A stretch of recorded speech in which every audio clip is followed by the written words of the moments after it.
السلام علیکم. تاسو ته سلام کوم. زه بیوه یم، زه کونډه یم، زه غریب یم، د رامبیل اوسېدونکی یم. زما د تپوس څوک نشته، رور مې په سر نشته، رور مې په سر نشته، خاوند مې مړ دی، کونډه یم. ماما مې نشته، کاکا مې نشته، دوه د مزدورۍ ماشومان بچي مې دي. دغه خلکو زه په پردو اوبو باندې زما لور وهلې ده، زما ګورې وهلې ده.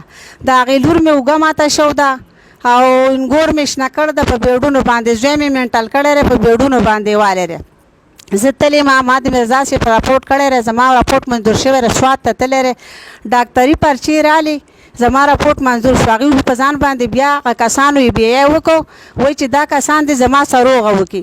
زما کسان نه والاته ګیر شو دي، نه زما کسان مجرم ویولی شو، نه زما کسانو ته څه سزا میلاو شوه، نه زما هغه دشمن هغه تربور زما دقسې سرې سترګې ګرځي، زما د ماشومانو مخې له راځي، زه مانګی مې په سر یې ماله مخې له راځي.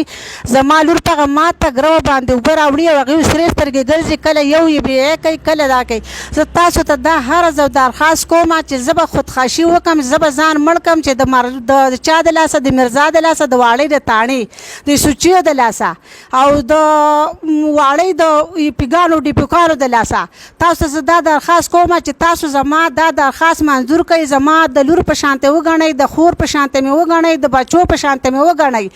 تاسو زه فوراً زما واړۍ په حوالات کې په ما پسې لکه هسې پایار کړی چې دې وړو تمانچه راوړ ده، چې زما سره تمانچه وی نو زه به دې ځای له نه راتلی، چې زما وړو پې ډب چلولی وی زه به دې ځای له نه راتلی، چې زما پې ګزار وس کېدی زه به دې ځای له نه راتلی، چې زما د ډانګي وس کېدی نو زه به دې ځای له نه راتلی. زه تاسو له ما د غریبۍ درخواست راوړی دی او زما دا درخواست منظور کړئ. فوراً د زما واړه د واړۍ د تاڼې د والات نه راوځي، زما نه ګیر کړو او زما د دې هر څه خبرو تپوس دې وشي، زما مجرم نه زما دغه له دې سزا ورکړی شي. زه ډېره غریب یم، زه د غریبۍ درخواست مې تاسو له راوړی دی.